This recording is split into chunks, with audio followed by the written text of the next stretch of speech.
That's what the moon's made of. What's going on, everybody? This is the Coverbandconfidential podcast, the podcast for cover band musicians and band leaders to learn how to rock more and sing less. In Atlanta, Georgia, I am Adam Johnson. In Greensboro, North Carolina, I'm Dan Ray. If you're watching the video version of this, Dan appears to be in some spaceship, some sort of device up in the sky. Yes, I have a virtual background up because my real background is not pretty. That virtual background is actually a photo I took at the Space 220 restaurant at Epcot. So it's the theme of it is big windows looking out on Earth. This is how long it's been since you and I've actually conversed. We've planned an entire trip to Disney in 6 weeks. Excellent. We decided that we're doing it's our little one's 10th. Perfect. And we're going to do Disney, and we've done. Amber wanted to do a full blown kamikaze surprise, and I was like, what if we told them, and then we could spend the rest of that time planning so that everybody's in on it. Yes, I thought that would be cool. Yes. And so that's what we opted for. So we're going during spring break, which is first week of April. Great. How many days? 4. Perfect. I think. Park a and day? then we something like that. We're staying at the beach club so we can walk into Epcot. We got the park hoppers. Love it. This show could be one of those shows, the Disney shows.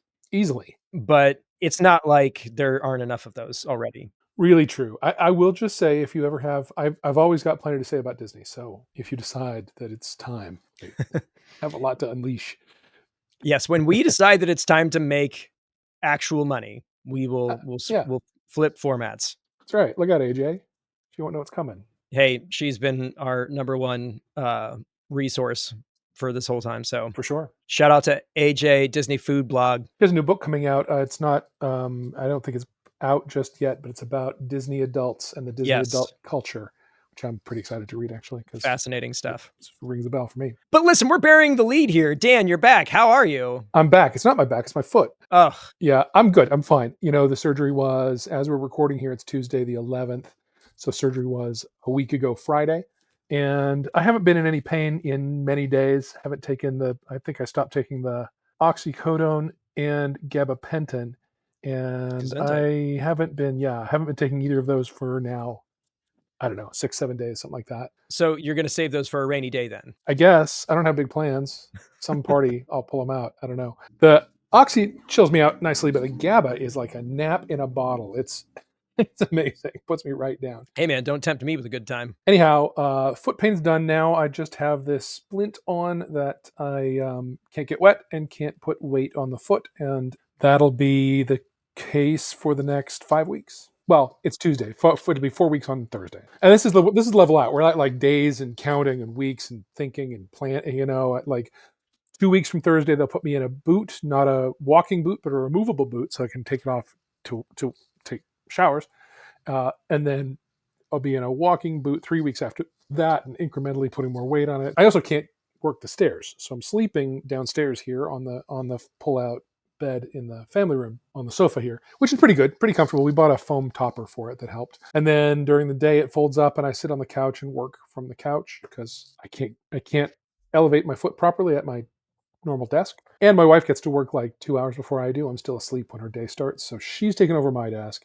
I'm in the family room, which has her desk in the corner, abandoned. So during the day I work from the couch, sit on the couch, be on the couch, pull out the couch and I sleep on the couch. And then in the morning we fold the couch up and I sit on the couch and spend the day on the couch, and then the night comes and we unfold it and I sleep on the couch. And then in the morning we fold it up and I sit on the couch. And that's pretty much what the next 5 weeks are going to be like. All work and no play makes Dan a dull boy. I am feeling myself dulling. It's brutal. Well, we're definitely feeling for you. Everybody was really locked in, making sure that you were doing all right. I was getting, inquiries and such. So, I'm glad to hear everything went well. Yep.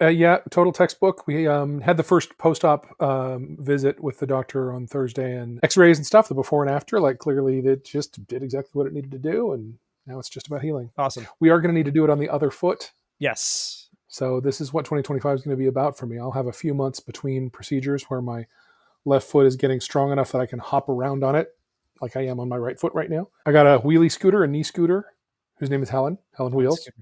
I got it. And I'm here ready to do my first real thinking for the last 2 weeks on this podcast. So fantastic. So let's see. I had a gig since the last time we spoke. Nice. This was another one of the quote unquote free Lifetime Fitness gigs. Yeah.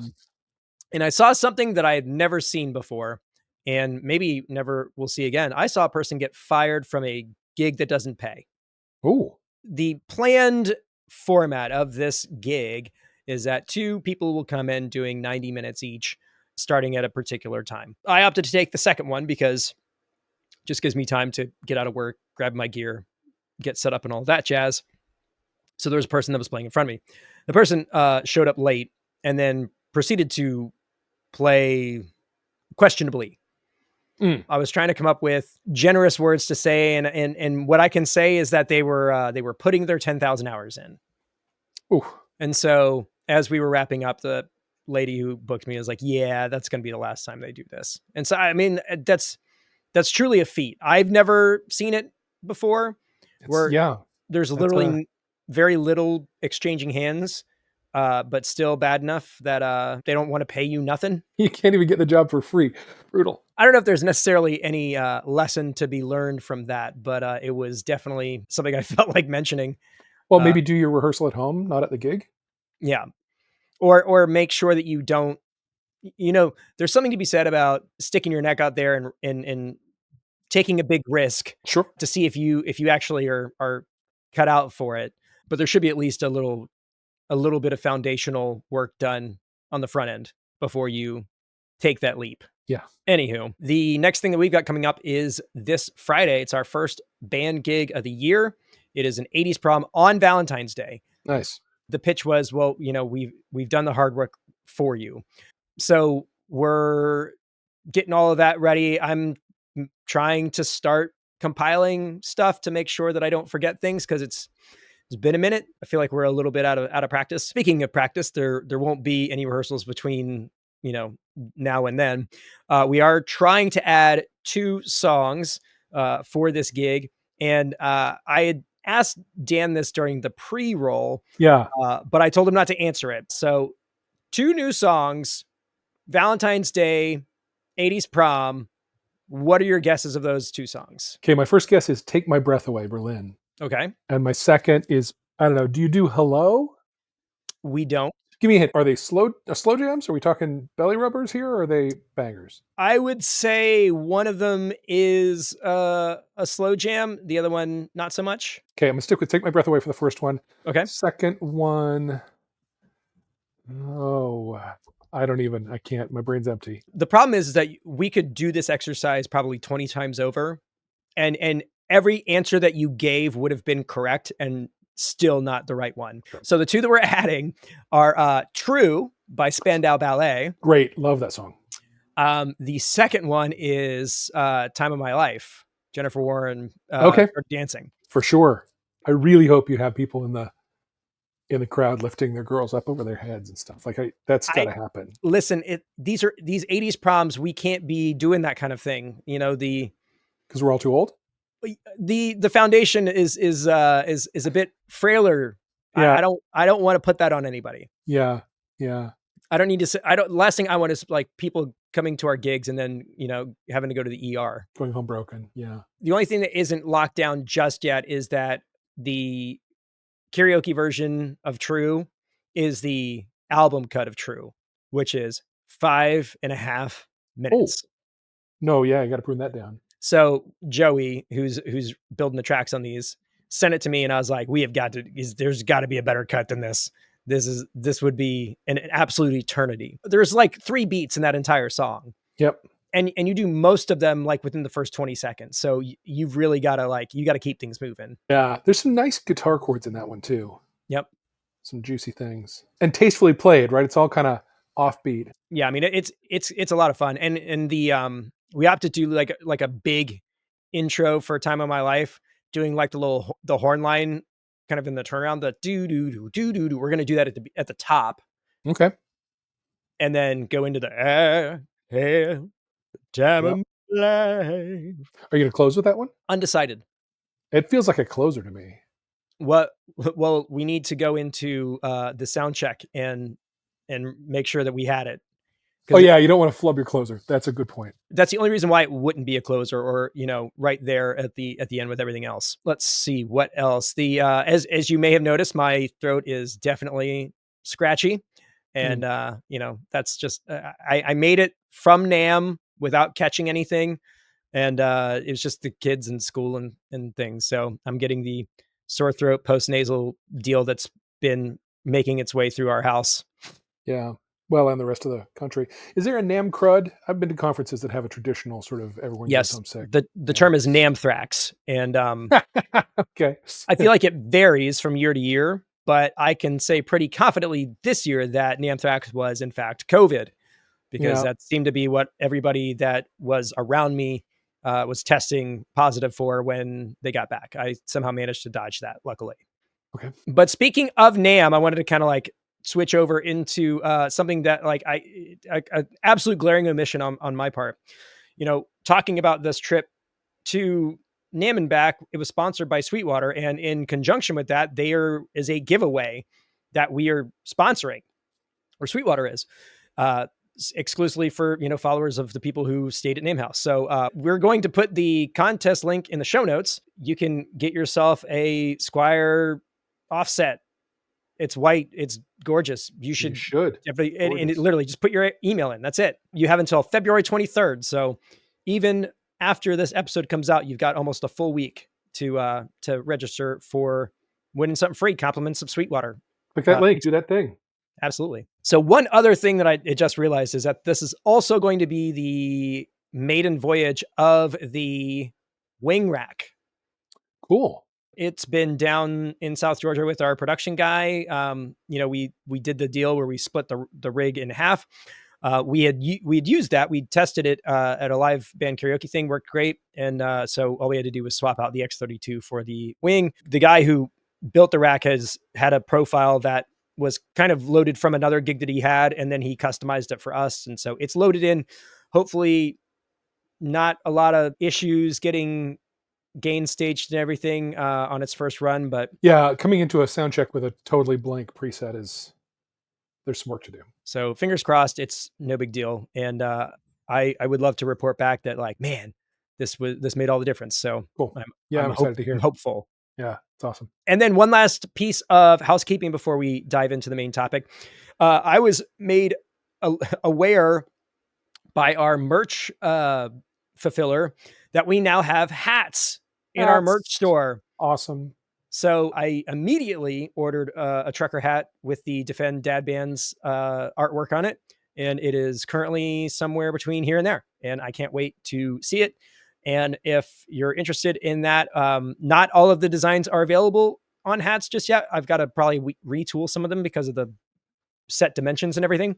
But yeah, if you're a trucker hat guy, you can support the show with one of those. So pretty cool. Awesome. Dan has been out, and we had that awesome conversation with John Walsky last week. And in the interim, though, while I was gone, Dan did a solo episode, and out of that episode, we got this comment on Spotify. And this is actually from one of our patrons. It's Jake, who, he goes by a different name in that group, but it's Jake from After Seven in Tucson, Arizona, as Laszlo would say. Yes. And I just think it was a really cool kind of question and kind of directive for us to unpack this. So I'll just go ahead and read it. So great musing on these topics, Dan. Here's a vote for further unpacking of comparing my band to other bands on a future episode. I do this a lot, both in my own market and being a part of this Patreon group, seeing what amazing things y'all are doing.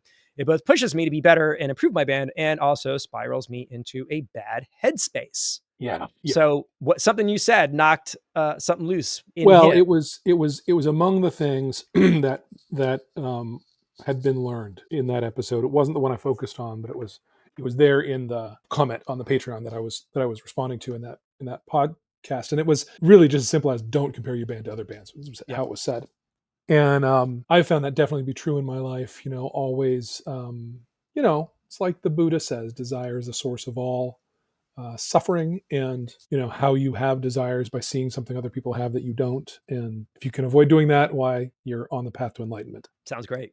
It does, doesn't it? But maybe it's not that simple. Maybe it bears a little more exploration, because just as Jake says, sometimes comparison gives you a lot of inspiration, a lot of actionable opportunity. So how do you have that comparison be valuable and not harmful, not make you spiral? Yeah. How much of it should you do and how much of it should you not do? Yeah. Or what components of this are productive and which components are counterproductive? Yeah, look, let's imagine a world where you didn't compare yourself to anyone else at all about anything. I still think that you could have a vision and execute on it, and how other people are doing with their stuff and their visions would be fine, and you would get pretty far in that world.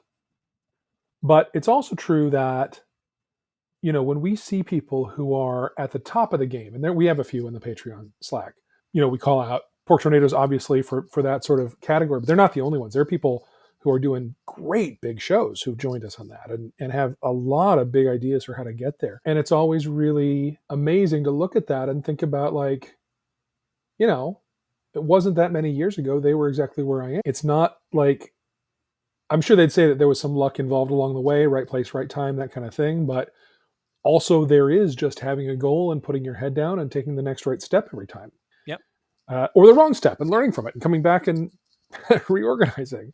Yeah. So I think having that out there, if it can drive goal setting and drive planning, is a really powerful thing. So I'm gonna be super bold here. I'm gonna remake that common phrase. Okay. So Wow. if comparison is the thief of joy, it's also the engine of innovation. Ooh. All So right. I've now made put this into a tangible form of expression. It is now copyrighted, you know, Right. 2025, This is the prior art. because I think that there are healthy components to this. And I think the thing that I have always I have always compared, because in my world I have people around me who have done exceptional things, and I try to be in the room with people who have done that. That's kind of what the Patreon thing's all about. Right. You look at guys like Mike and the Pork Tornadoes, like they're innovators. They are making things possible that weren't possible for bands before them. Yes.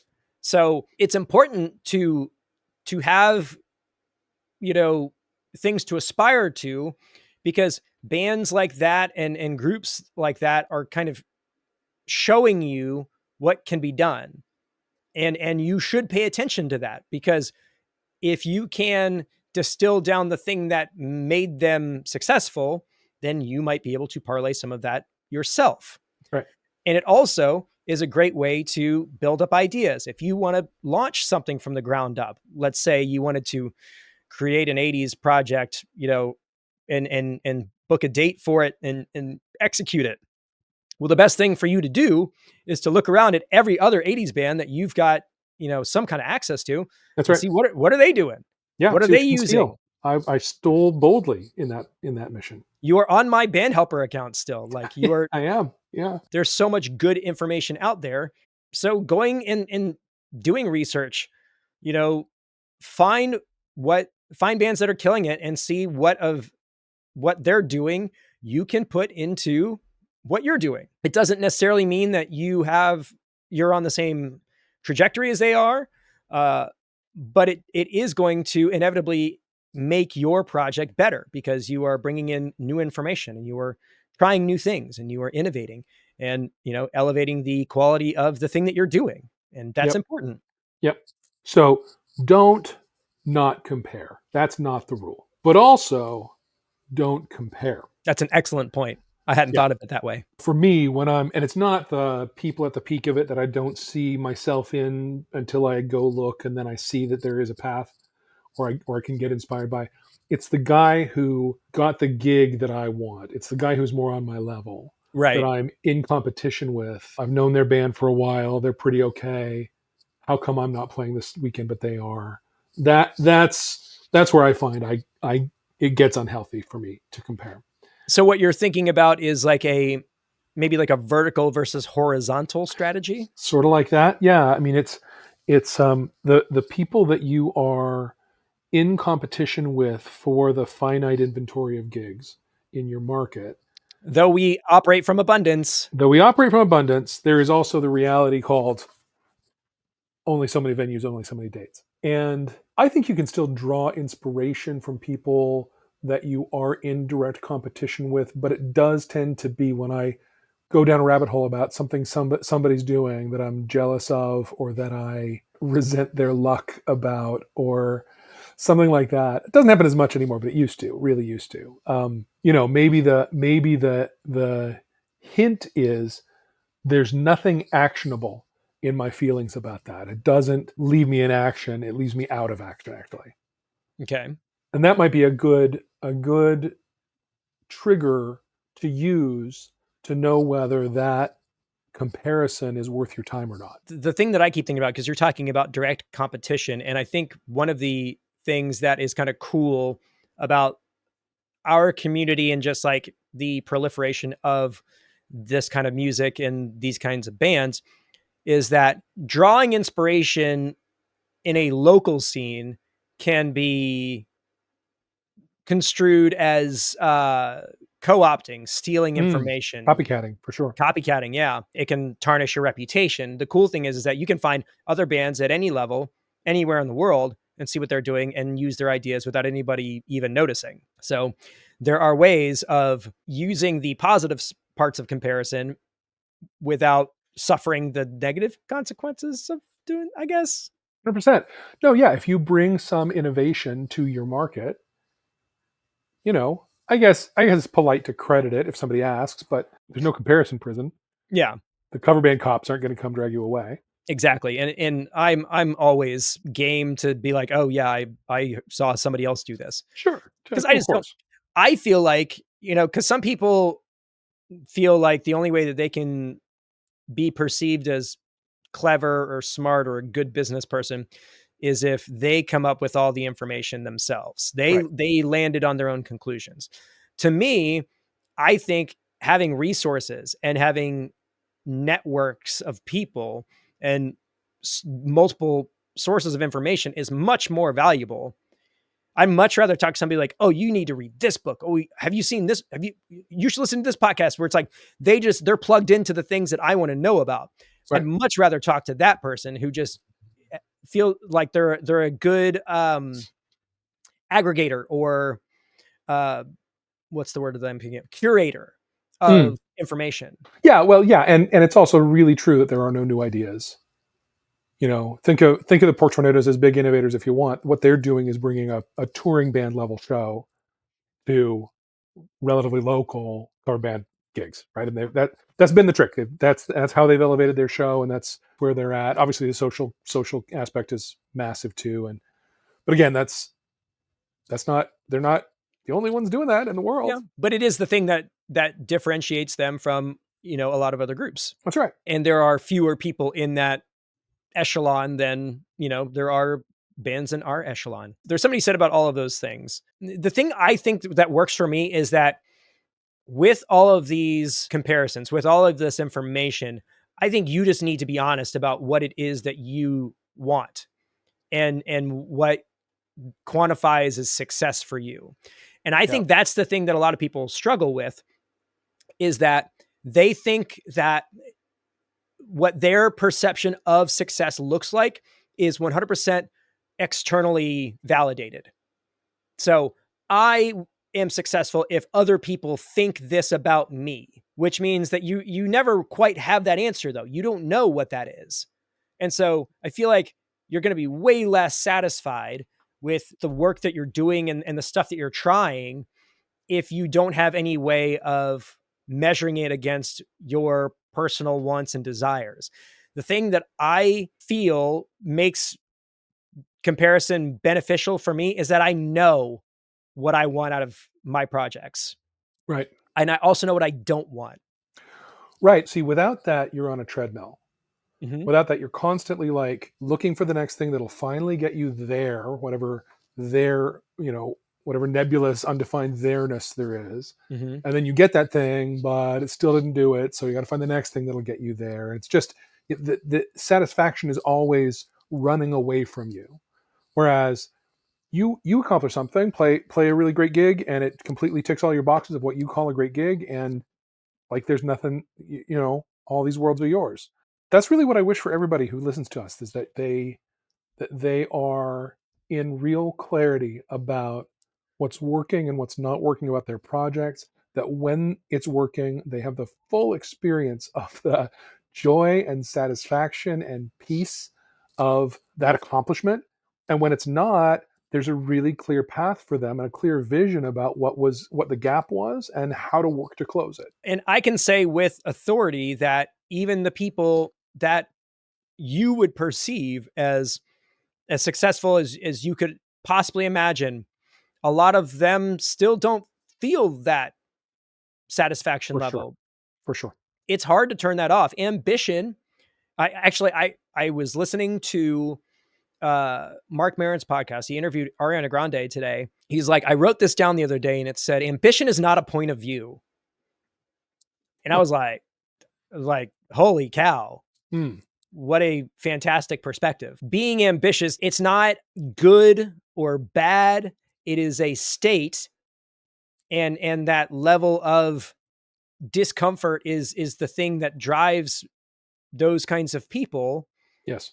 But there's no end to that unless you decide to put parameters up.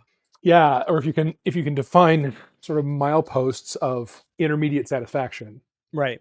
there's never accomplished enough. That's Yeah. not a thing, right? But there may be accomplished enough for now. In my situation, I feel like I know where I stand.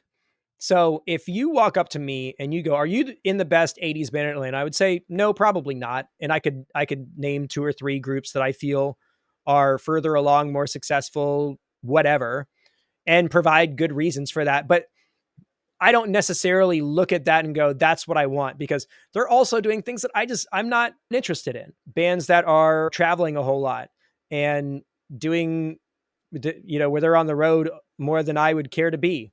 Yeah. And you kind of have to reconcile the idea that you could do those things, but doing those things would require you to do other things that you would rather not, or might take away from things that you value elsewhere in your personal life. Right. I love it.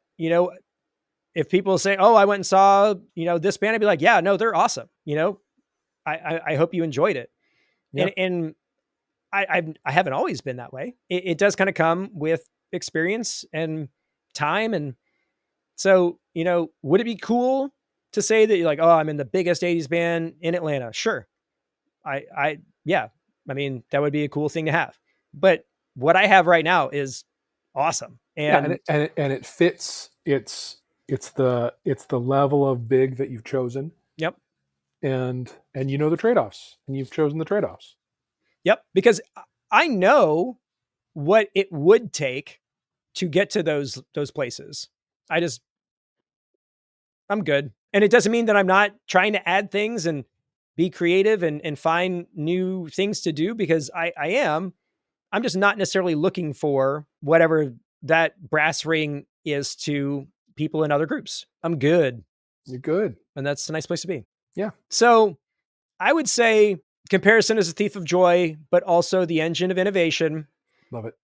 Be radically honest with yourself about what it is you actually want, and look at the groups that are ahead of you. And again, be brutally honest. What would it take to get there? And choose your battles. And I think that is a surefire way to feed ambition in a healthy way that improves your business and doesn't leave you in a sense of existential dread all the time. The end. Yep.